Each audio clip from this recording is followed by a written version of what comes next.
The late afternoon sun, a molten gold, dripped through the nascent leaves of the sapling, casting dancing shadows on the freshly turned earth. Elias, his hand still grimy from the labor, watched with a swell of quiet pride. It was a modest thing, a young oak, no taller than his knee, its bark a pale, promising green. He'd chosen it carefully, envisioning it decades hence, a majestic sentinel gracing his small patch of suburban paradise.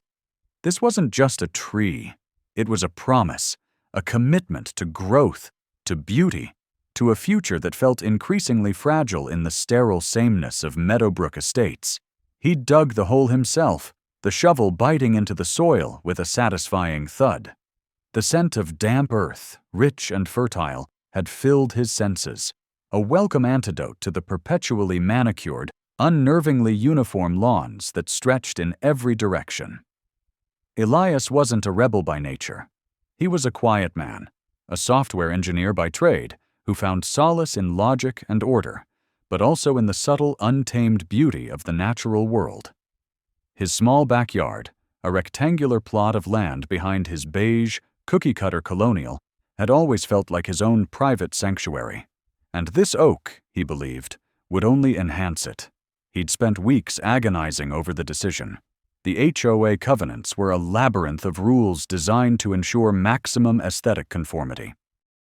No brightly colored mailboxes, no garden gnomes, no trampolines visible from the street, and certainly no trees that dared to grow beyond a meticulously prescribed height or species.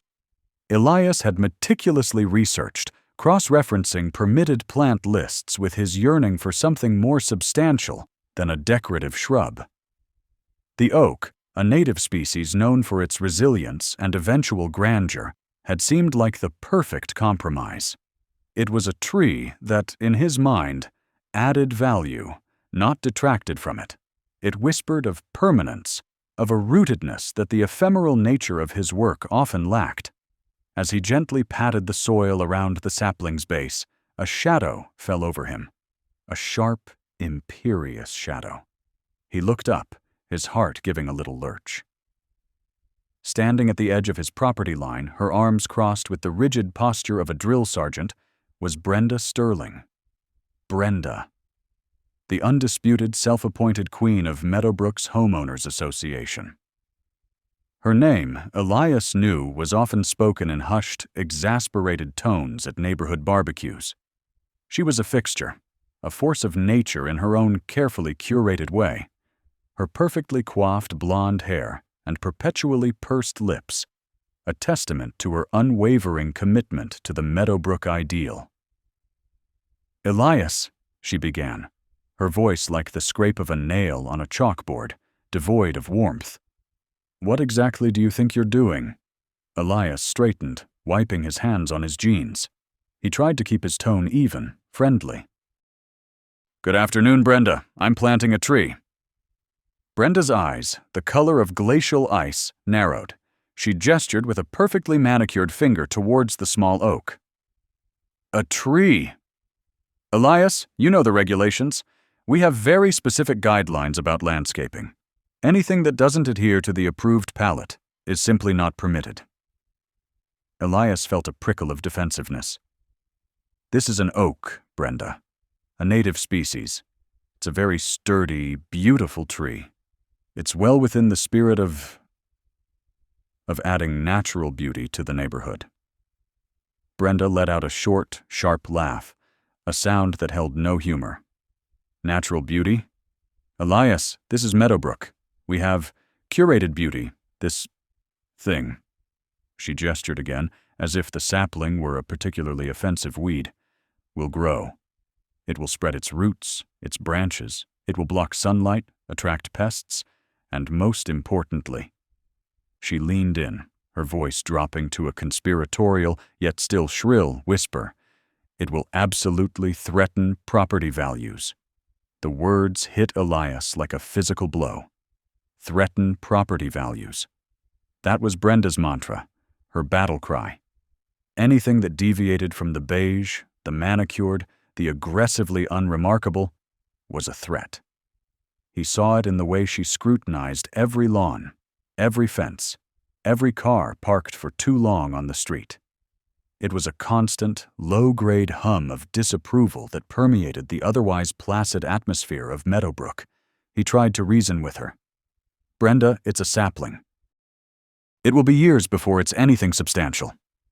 And even then, a mature oak is considered an asset, not a liability. It provides shade, enhances air quality." "Elias, please!"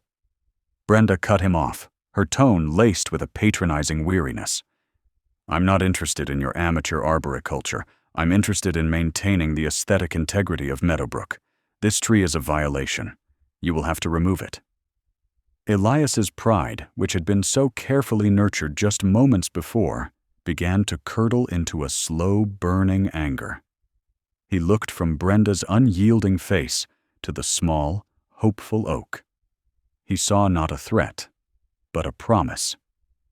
He saw a future where his backyard wasn't just another sterile rectangle, but a place of quiet contemplation, a small haven of life. "I'm not removing it, Brenda," Elias said, his voice firmer than he'd intended. Brenda's eyes widened, a flicker of genuine surprise, quickly replaced by outrage. "You what?" "Elias, you cannot be serious. I am the chairperson of the Architectural Review Committee. I have the authority to issue citations. I can and will fine you. I can and will have this tree removed by the HOA's landscaping service, and you will be billed for it." The threat hung in the air, heavy and suffocating. Elias felt a knot tighten in his stomach. He knew Brenda. She wasn't bluffing.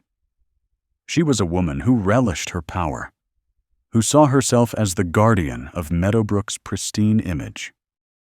But looking at the little oak, so vulnerable, yet so determined to grow, Elias felt a surge of something akin to defiance. He wasn't going to let Brenda Sterling or her rigid interpretation of suburban perfection dictate the fate of his small piece of the world. "I understand the rules, Brenda," Elias said, his voice calm but resolute. "But I believe I've made a reasonable choice, and I'm not going to remove the tree." He met her icy gaze, a silent challenge passing between them.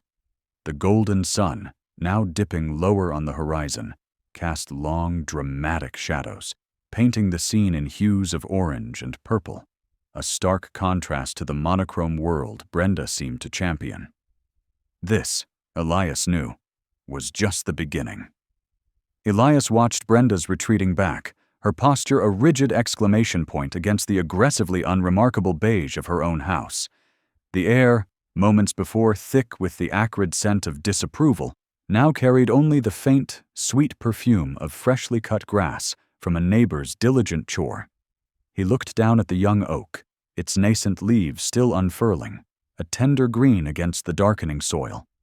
It was only a sapling, barely a foot tall, a whisper of future grandeur. Yet Brenda had spoken of it as if he'd planted an ancient redwood, a destructive force poised to unravel the very fabric of Meadowbrook Estates. A swell of quiet pride, tinged with a new, stubborn defiance, rose in Elias's chest. He hadn't acted impulsively. He'd spent weeks poring over the HOA's meticulously detailed architectural guidelines, a document so dense it could double as a doorstop. He'd cross-referenced approved plant lists, soil amendment regulations, even setback requirements for ornamental shrubs. The oak, a dwarf variety specifically chosen for its manageable size and slow growth, was, by all technicalities, within the bounds. It was a loophole, perhaps, a sliver of gray in Meadowbrook's stark black and white, but it was his loophole. Brenda's words, however, echoed in his mind, sharp and persistent as a mosquito's whine. Threatened property values. What property values? The cookie-cutter uniformity that made every house indistinguishable from the next? The sterile sameness that choked out any hint of individuality? His oak, he felt, was an investment, not a threat. It was a promise of shade, of birdsong, of a connection to something real and enduring in a world that increasingly felt manufactured. It was a living thing, a testament to resilience and growth, qualities he admired and sought to cultivate in his own life. He knelt beside the tree, his grimy hands brushing away a stray clod of earth. The bark was a pale, promising green, smooth and cool to the touch. He imagined it years from now, a majestic sentinel gracing his small patch of suburban paradise, its branches a generous canopy offering respite from the relentless sun. He saw himself sitting beneath it on a warm evening, a book in his lap, the gentle rustle of leaves a soothing balm to his city-weary soul. This was the vision Brenda Sterling, with her glacial ice eyes and her iron grip on conformity, could not comprehend. The next morning, Elias awoke to a faint scratching at his front door. He'd barely had time to brew his coffee, the scent of roasted beans a comforting counterpoint to the lingering tension from the previous afternoon. He opened the door to find a small, official-looking envelope tucked into the frame. It was emblazoned with the Meadowbrook Estates HOA logo, a ridiculously cheerful, stylized meadow with an overly perfect sun. Inside, a typed notice informed him that a violation had been observed at his property, specifically the unauthorized planting of a tree exceeding the approved height and species guidelines. He was given 10 days to rectify the situation, with the implicit threat of escalating fines and mandatory removal if he failed to comply. Elias reread the notice, a slow burn igniting in his gut. Unauthorized planting. Exceeding guidelines. It was all so Brenda, so precise, so devoid of nuance, so utterly convinced of her own righteousness. He knew, with a certainty that chilled him, that this was just the beginning. Brenda Sterling didn't give up easily. She was a crusader for curated beauty, a self-appointed guardian of the pristine image Meadowbrook so desperately clung to. He walked out to the backyard, the morning sun painting the dew-kissed grass in shades of emerald. The oak sapling stood resolutely, a small green flag of rebellion. He looked at the notice again, then at the tree. He wasn't going to back down. He wouldn't let Brenda's obsession with sterile perfection erase this small act of natural defiance. He thought about his profession, software engineering, a world built on logic and problem-solving. Brenda's rules were like buggy code, full of loopholes and unintended consequences. His tree was an elegant solution, a piece of organic architecture that brought life and character to a monotonous landscape. He spent the morning researching HOA regulations in neighboring communities, looking for precedents, for examples of successful challenges to overzealous board members. He found stories of people fighting for their right to paint their doors vibrant colors, to plant flower gardens instead of manicured shrubs, to simply live in a way that felt authentic to them.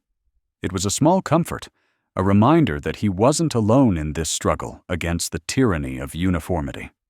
A few days later, a more formal letter arrived, this one bearing Brenda Sterling's signature. It reiterated the violation, mentioned the potential for legal action, and included a detailed list of approved landscaping options, all of which involved plants that seemed to have been genetically engineered for maximum blandness. Elias felt a surge of frustration.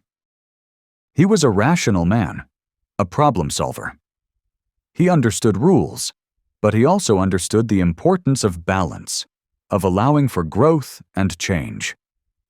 Meadowbrook, in its desperate attempt to freeze time, was suffocating. He decided he wouldn't engage in a paper war.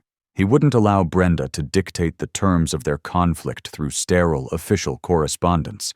He'd made a commitment to the tree, to himself, and he would stand by it. He continued his routine, tending to the sapling, watering it, ensuring it had the best chance to thrive. He even purchased a small, tasteful wooden sign that read, "Oak sapling, a promise of future shade," and placed it near the tree, a subtle, defiant statement of intent. He knew it was a provocation, but he also knew that sometimes you had to meet aggression with a quiet, unwavering presence. The following Saturday, as Elias was enjoying a cup of coffee on his small back patio, he heard the familiar, sharp clip-clop of Brenda's sensible shoes on the pavement. She appeared at the edge of his yard, her arms crossed, her expression a mask of practiced indignation. This time, she wasn't alone. Behind her, hovering with an air of nervous deference, stood Mr. Henderson, the HOA treasurer, a man whose primary role seemed to be rubber-stamping Brenda's decisions. "Mr. Elias," Brenda began, her voice like the scrape of a nail on a chalkboard, amplified by the open air. "I see you've chosen to ignore the official notices. This is unacceptable." Elias stood up, setting his mug down deliberately. He walked to the edge of his patio, meeting Brenda's gaze. "Mrs. Sterling," he replied, his voice calm but firm. "I haven't ignored anything. I've simply chosen not to comply with what I believe is an unreasonable demand." "Unreasonable?" Brenda's voice rose, a brittle edge to it. "This is about maintaining the aesthetic integrity of Meadowbrook. This tree is an eyesore. It's wild." She gestured dismissively at the sapling, as if it were a weed that had somehow sprouted through concrete. "It's a tree," Elias stated, his gaze steady. "A young oak. It's a symbol of growth, of permanence. It's not an eyesore. It's a promise." Mr. Henderson cleared his throat nervously. "Elias, the bylaws are quite clear. Article 7, Section B, Subsection 4, regarding arboreal installations." He fumbled with a crumpled document in his hand. Elias ignored him, focusing on Brenda. "I've read the bylaws, Mrs. Sterling. Every word. This particular variety of oak is permitted. It's a dwarf oak, designed for residential landscapes. It will not exceed 15 feet in height at maturity, and its root system is non-invasive." Brenda scoffed. 15 feet? That's still too tall. It will block sunlight. It will drop leaves. It will attract birds, which are messy creatures. It disrupts the uniformity. The word was spat out like an anathema. "Uniformity," Elias repeated, a hint of amusement in his voice. "Is that what we value here? A world where everything looks exactly the same, where nature itself is treated as a rogue element to be suppressed?" "We value order, Mr. Elias," Brenda corrected, her eyes narrowing. "We value property values. And your tree is a clear detriment to both." "My tree," Elias said, his voice hardening, "is a sign of life. It's a commitment to something that endures. Unlike the fleeting trends in landscaping or the manufactured perfection of this neighborhood, a tree grows. It adapts. It provides. It's a living thing, Mrs. Sterling, something you seem to have forgotten how to appreciate." Brenda took a step forward, her face flushed. "You are being deliberately obtuse, Mr. Elias. This is not open for debate. You have 10 days to remove this violation. If you do not, the HOA will take the necessary steps to rectify the situation, and you will be held responsible for all associated costs, including removal and restoration of the lawn. You will also be subject to daily fines until compliance is achieved."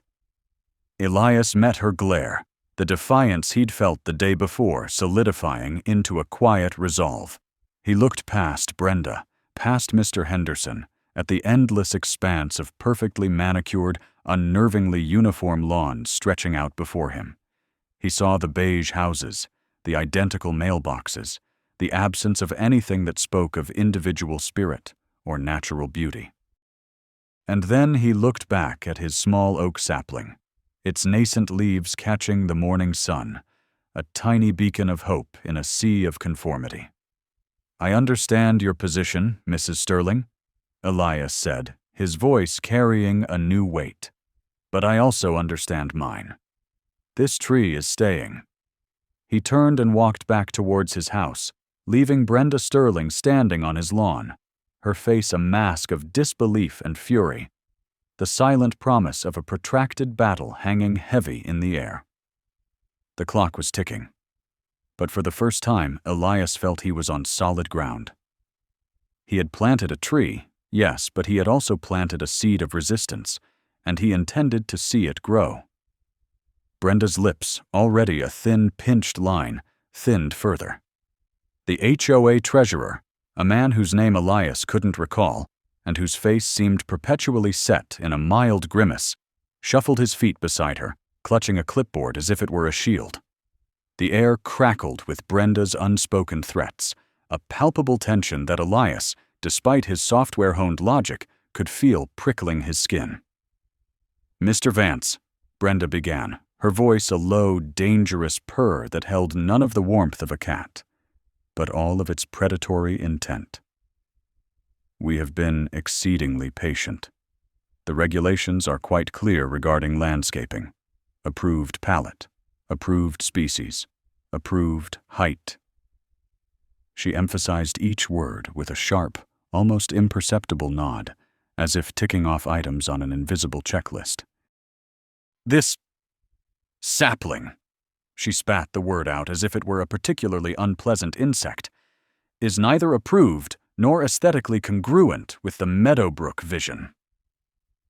Elias met her glacial gaze, a flicker of something akin to pity warring with his growing resolve. He could see the wheels turning in her head, the frantic search for a regulation she could twist, a loophole she could slam shut. But he had done his homework.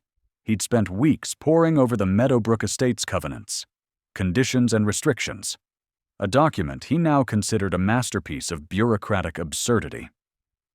"Brenda," Elias replied, his voice calm, measured, a stark contrast to her agitated state. "With all due respect, this is a dwarf oak, Quercus robur fastigiata. It's on the approved list of ornamental trees, Section 4B, subsection 3, and it's currently well within the under 6 feet height requirement for new plantings, as stipulated in Section 5A, subsection 2. He'd even highlighted the relevant passages in his copy of the CCNRs, ready for this exact confrontation.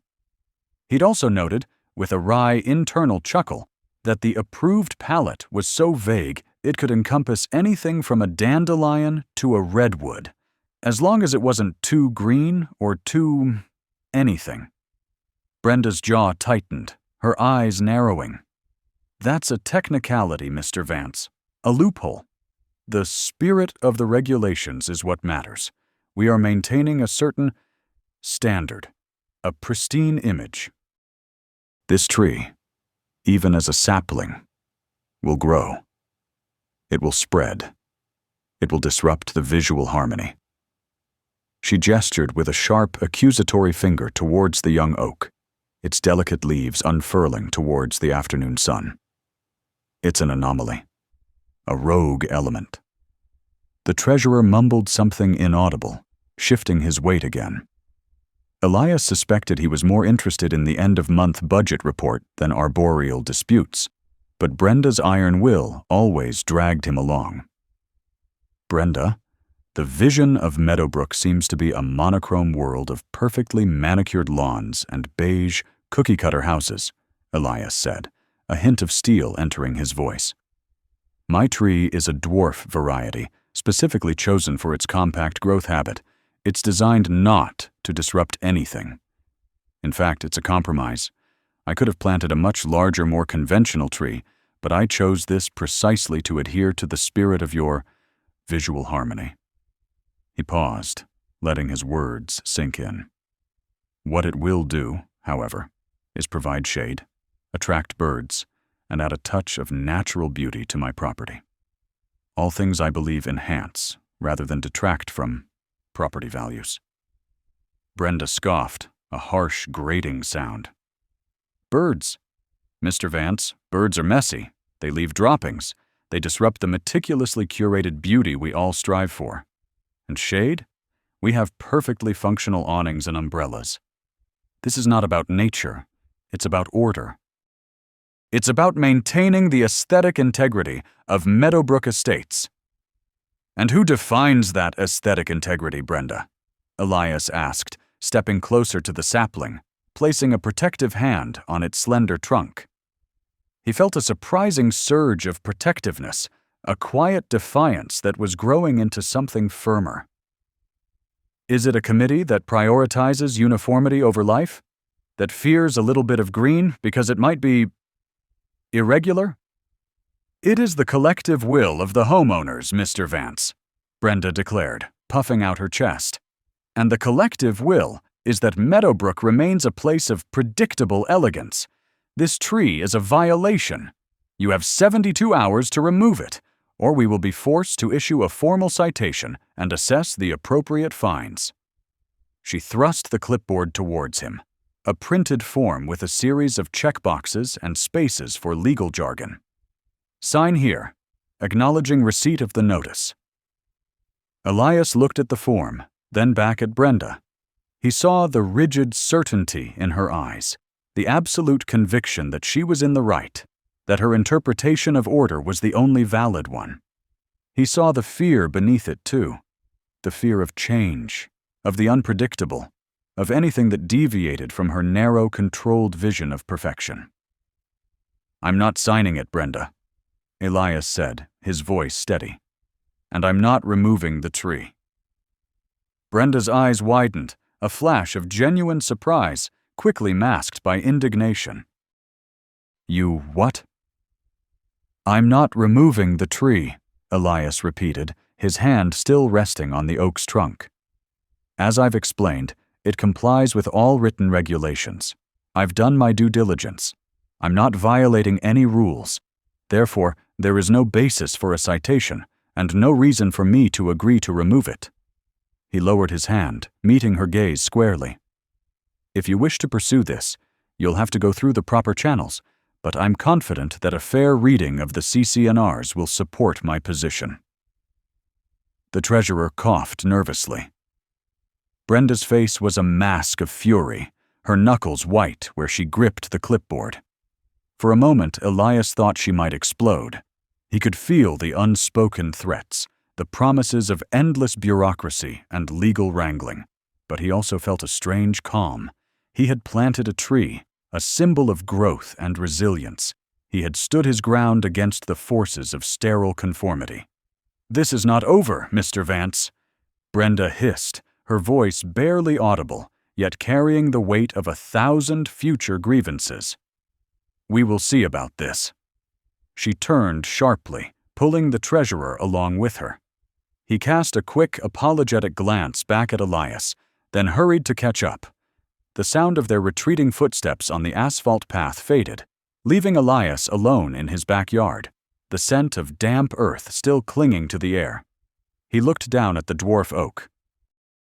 Its nascent leaves seemed to shimmer in the fading sunlight, a small, defiant splash of green against the uniform backdrop of Meadowbrook. It was more than just a tree.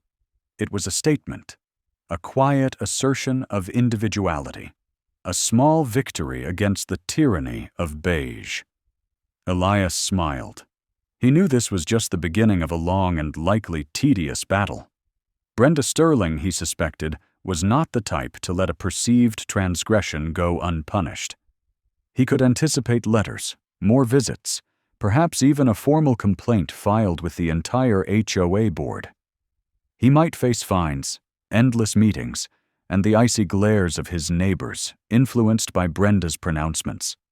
But as he stood there, the warm bark of the young oak beneath his palm, Elias felt a sense of deep satisfaction. He had chosen a symbol of life, of growth, of quiet permanence.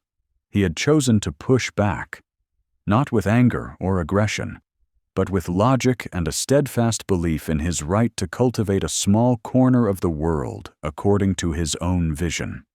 He imagined the tree, years from now, a sturdy, graceful sentinel, its branches reaching towards the sky, providing shade and a home for birds. He imagined it as a testament to his own resilience, a living monument to the day he stood up to the HOA Karen and her obsession with sterile sameness. The sun dipped lower, casting long shadows across the lawn. The world of Meadowbrook Estates, with its meticulously mown grass and identical mailboxes, seemed to hold its breath. Elias, however, felt a renewed sense of peace. He had planted a tree, and in doing so, he had planted something within himself, a quiet, unyielding spirit.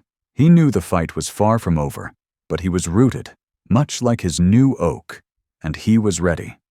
The little tree, his small act of rebellion, was a promise of things to come, a whisper of life in a world that desperately needed it. And for Elias, that was more than enough. The formal notice of violation, a crisp white sheet of paper bearing the Meadowbrook Estates HOA letterhead and Brenda's impeccably neat, yet somehow menacing, signature, lay on Elias's kitchen counter. It was a stark contrast to the earthy scent of the loam still clinging to his hands, a scent he found infinitely more pleasing than Brenda's expensive, yet sterile, perfume. The document detailed the alleged transgression: unauthorized planting of a deciduous specimen tree, violating Section 4, Article B, Paragraph 7 of the Meadowbrook Estates Covenants, Conditions and Restrictions, CC&Rs, posing a significant threat to neighborhood aesthetic integrity and projected property values. It was a masterpiece of bureaucratic legalese designed to intimidate and confuse. Fines were threatened, and a deadline for voluntary removal was set, after which the HOA would reserve the right to contract removal services at Elias's expense. Elias picked up the paper, his fingers tracing the embossed seal. He'd expected this. Brenda, with her hawk-like gaze and her uncanny ability to materialize the moment any deviation from the Meadowbrook norm occurred, was a predictable force. But the threat? The idea that a sapling, barely taller than his knee, could threaten anything, least of all his modest ranch house, struck him as patently absurd. He had chosen a dwarf oak precisely because it was meant to stay small, a manageable splash of natural beauty, not some invasive monster. He'd spent hours poring over the CC&Rs, cross-referencing them with online horticultural guides, ensuring his choice was not only aesthetically pleasing, but also compliant. He'd even emailed Brenda's predecessor, a mild-mannered man named Arthur, who'd since retired to Florida, with a general inquiry about tree planting, and Arthur had assured him that small ornamental trees were generally acceptable, provided they didn't interfere with utilities or block sightlines. He sighed, the sound a gust of exasperated air. This wasn't about property values. It was about control. It was about Brenda Sterling's insatiable need to curate every blade of grass, every shade of beige, every perfectly pruned shrub within the confines of Meadowbrook. He imagined her, tucked away in her impeccably appointed home office, surrounded by binders of rules and regulations, her fingers itching to slap a citation on anyone who dared to introduce a rogue element into her carefully constructed monochrome world. He tossed the notice back onto the counter. He wasn't going to remove the tree. The thought of digging it up, of undoing the satisfying work, of admitting defeat to Brenda's arbitrary decree, made his stomach clench. That little oak, with its tentative nascent leaves, represented something more than just a landscaping choice. It was a small act of rebellion, a quiet assertion of individuality in a neighborhood that seemed to value conformity above all else. It was a promise of shade, of changing seasons, of life that wasn't dictated by a homeowners association. The next few days were a tense waiting game. Elias went about his routine, coding, commuting, making dinner. But his mind kept returning to the sapling and the looming threat. He found himself constantly glancing out his kitchen window, his gaze drawn to the small, vibrant green speck against the backdrop of uniformly manicured lawns. He saw Brenda's car, a gleaming white SUV, cruise past his house several times, slowing just enough for him to imagine her scrutinizing his yard.